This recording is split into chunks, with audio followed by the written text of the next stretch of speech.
नमस्कार। हम जैसे साधारण मानव के जीवन में कभी कभी ऐसा समय भी आ जाता है जब हम निर्णय नहीं कर पाते हैं कि क्या सही है और क्या गलत है। तब हमें भगवान श्री कृष्ण जैसे सारथी की आवश्यकता पड़ती है। आज से 5000 साल पूर्व भगवान श्री कृष्ण ने अर्जुन को श्रीमद् भगवत गीता का उपदेश दिया था। जब अर्जुन ने निकट सगे संबंधियों को देखा तो वह भावनाओं से डगमगाने लगा, उसके हाथ कांपने लगे, उसका गांडीव नीचे गिर गया। उसने कहा कि मैं ऐसे कैसे युद्ध कर सकता हूं। तब भगवान श्री कृष्ण ने उसे श्रीमद् भगवत गीता का उपदेश दिया। श्रीमद् भगवत गीता, जब मैंने श्रीमद् भगवत गीता को सुना तब मुझे इस बात का आभास हुआ कि अगर आप विद्यार्थी जीवन में प्रवेश कर रहे हैं या आप विद्यार्थी जीवन में प्रवेश कर चुके हैं तो आपको एक बार श्रीमद् भगवत गीता को अवश्य ही सुनना चाहिए, क्योंकि श्रीमद् भगवत गीता आपके जीवन में परिवर्तन ला सकती है। लेकिन श्रीमद् भगवत गीता को सुनना ही पर्याप्त नहीं होता है। पर्याप्त होता है तो उसकी कुछ महत्वपूर्ण बातों को अपने जीवन में उतारना। हम क्योंकि आजकल बहुत से लोग हैं जिन्होंने सब कुछ पढ़ा है, सुना है, लेकिन अपने जीवन में नहीं उतार पाए। इस कारण आज उनका मन बार बार विचलित हो जाता है, छोटी छोटी समस्याओं से घबरा जाता है। तो आज हमें सबको आवश्यकता है श्रीमद् भगवत गीता की, जो हमारी विकट से विकट परिस्थितियों में भी हमारा सहारा बने, साथ दे और हम मजबूत बने रहें। भगवान श्री कृष्ण ने कहा है कि आत्मा अमर है, ना तो पैदा होती है ना मरती है। हम अपनी जिम्मेदारियों का निर्वहन करें। श्रीमद् भगवत गीता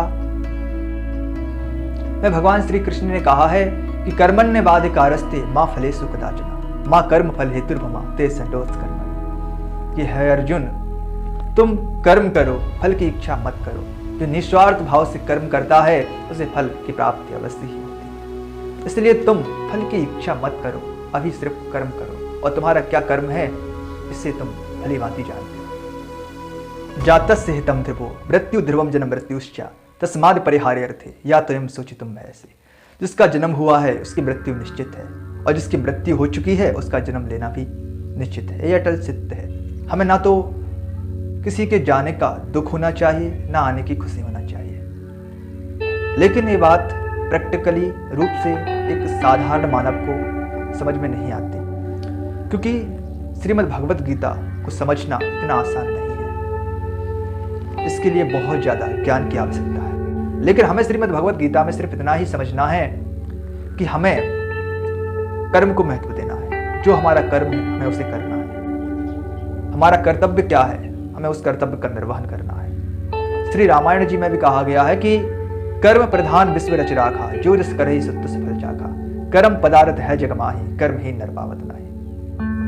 कि हमें इस संसार में सिर्फ कर्म ही प्रधान है, इसलिए हमें कर्म करना चाहिए, क्योंकि जैसा हम कर्म करेंगे वैसा ही हमें फल प्राप्त होगा।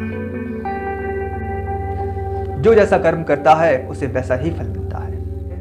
अर्जुन ने कहा कि प्रभु, मन इतना चंचल है कि इसको हम कैसे शांत कर सकते हैं, कैसे रोक सकते हैं।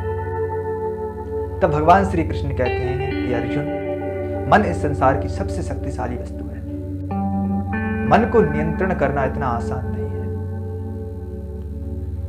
लेकिन असंभव भी नहीं है। जैसे एक घोड़ा होता है और उस घोड़े को चलाने वाला, अगर घोड़ा चारों तरफ घूम रहा है और घोड़े को चलाने वाला उसको कंट्रोल यानी कि नियंत्रण नहीं कर पा रहा है, तो वह घोड़ा चारों तरफ घूमता रहेगा, यहां वहां भटकता रहेगा।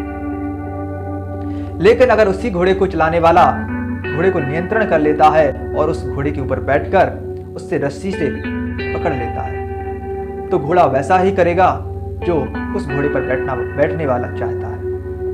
वह वहीं जाएगा जहां वो लेकर जाने वाला है।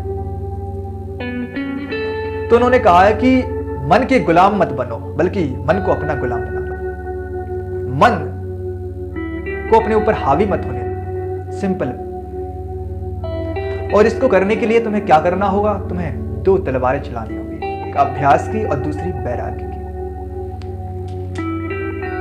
किसी भी काम को करने के लिए हमें अभ्यास करना होता है। इसी प्रकार मन को शांत करने के लिए तुम्हें इसका अभ्यास करना होगा। Practice makes a man perfect. अभ्यास इंसान को परिपूर्ण बना देता है। अगर हम किसी काम का अभ्यास करते रहें और 1 महीने तक उसका अभ्यास करें तो उसकी हमें ऐसी आदत पड़ जाएगी कि हम वैसा ही करने लगेंगे। जैसे कि अगर हमें रात को देर से सोने की और सुबह देर से उठने की आदत है, और अगर हम 1 महीने तक सुबह 4 बजे उठने का नियम बना लें और रात को 9 बजे सोने का नियम बना लें, तो 1 महीने बाद हमारी आदत में परिवर्तन आ जाएगा।